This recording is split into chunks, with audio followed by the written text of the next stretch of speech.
Je jure devant Dieu et le peuple malien de préserver en toute fidélité le régime républicain, de respecter et de faire respecter la Constitution, la Charte de la transition et la loi, de remplir les fonctions dans l'intérêt supérieur du peuple, de préserver les acquis démocratiques,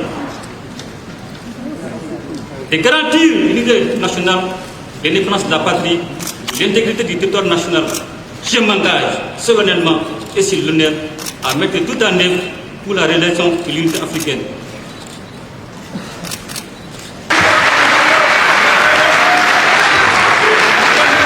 Monsieur le Président du Conseil national de transition, Monsieur le Secrétaire général du gouvernement, Monsieur le Président de la Cour suprême, Monsieur le Président de la Cour constitutionnelle, Monsieur le Président du Haut Conseil des collectivités territoriales, Madame le médiateur de la République, Monsieur le grand chancelier des ordres nationaux, Monsieur le maire du district de Bamako, Monsieur le chef d'état-major général des armées, Messieurs les chefs de missions diplomatiques et consulaires et des organisations internationales, Mesdames et Messieurs les secrétaires généraux des départements ministériels et assimilés,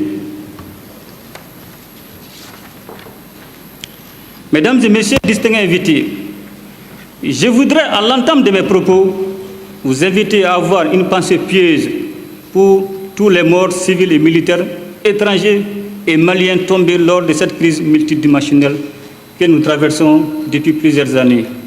Pour tous ces morts au Mali, au Burkina Faso, dans les Sahel, je vous prie d'observer avec moi une minute de silence.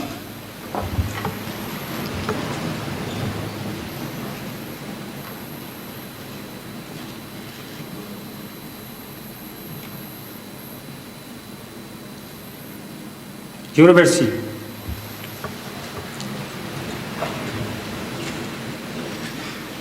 Mesdames et Messieurs, distingués invités, l'histoire de notre cher Mali est faite d'épreuves qui nous ont endurcis et nous ont montré également qu'il fallait faire preuve de sens de responsabilité et d'engagement patriotique. Chaque fois que notre peuple s'est dressé comme un seul homme, il a su vaincre toutes les adversités. Oui, nous sommes forts quand nous sommes unis, mais divisés, nous devenons extrêmement vulnérables. Aujourd'hui, nous avons une responsabilité historique, celle de transcender nos divergences pour sécuriser notre pays, pour préserver son intégrité territoriale et pour créer les conditions d'un développement socio-économique nous permettant d'offrir un avenir meilleur à notre postérité. Mesdames et Messieurs, à la proclamation de l'arrêt de la Cour constitutionnelle et cette cérémonie solennelle suivie devant la Cour suprême, qui m'installe dans la fonction du président de transition, j'entends imprimer une nouvelle dynamique. La nouvelle situation nous offre l'opportunité de remettre le processus de la transition dans le sens souhaité par le peuple. Les défis sont immenses, les attentes légitimes du peuple sont aussi grandes. Nous devons cependant renforcer notre résilience et notre espérance pour une meilleure vie.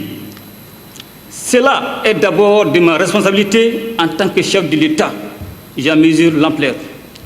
Aussi, voudrais-je vous affirmer solennellement, ici et maintenant, ma ferme détermination à relever ces défis. Mais tout cela n'est possible que dans la cohésion et la solidarité qui ont toujours caractérisé notre nation et qui sont mises à rude épreuve.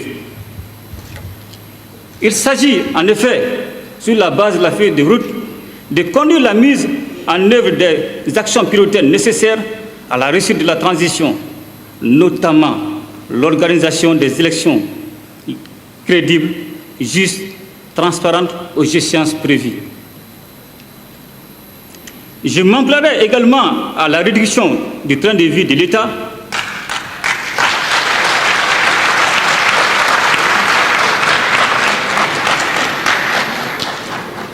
D'ores et déjà, j'ai décidé d'allouer les 2 tiers du fonds de souveraineté du président, soit 1,8 milliard.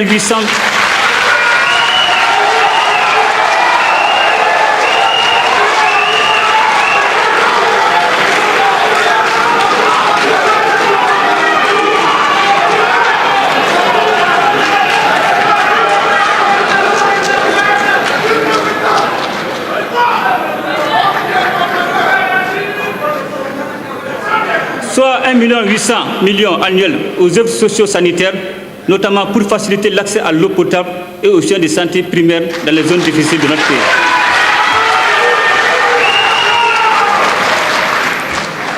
Face à ces impératifs, aucune couche ni aucun groupe ne sera écarté, car le Mali a besoin de chacun et de tous. Mesdames et messieurs, je comprends vos inquiétudes devant les difficultés qui nous assaillent depuis plusieurs années. Comme nous le savons tous, il y a des moments décisifs où se joue le destin d'une nation. La nôtre, éprouvée depuis des décennies, devra trouver les ressorts nécessaires pour répondre et assumer pleinement son destin historique. Ceci est notre devoir de génération, mais c'est notre dette envers les générations futures.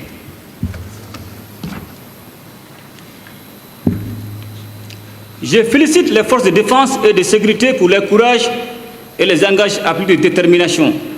L'État, dans la mesure de ses moyens, fournira les ressources nécessaires à l'accomplissement de leur mission. Aussi, voudrais-je réaffirmer mon engagement pour assurer une meilleure gouvernance et une meilleure distribution des services publics au bénéfice des populations sur l'ensemble du territoire. Mesdames et messieurs, l'apaisement du climat social demeure un gage de succès pour la réussite de la transition. L'amélioration des conditions de vie des Maliens sera un souci constant pour le nouveau gouvernement à venir. Elle sera recherchée de façon intelligente pour ne pas fragiliser l'équilibre budgétaire et ne pas compromettre les investissements. Ainsi, je vais demander au nouveau gouvernement qui sera mis en place d'engager un dialogue franc et sincère avec l'ensemble des syndicats pour une résolution durable de la crise actuelle.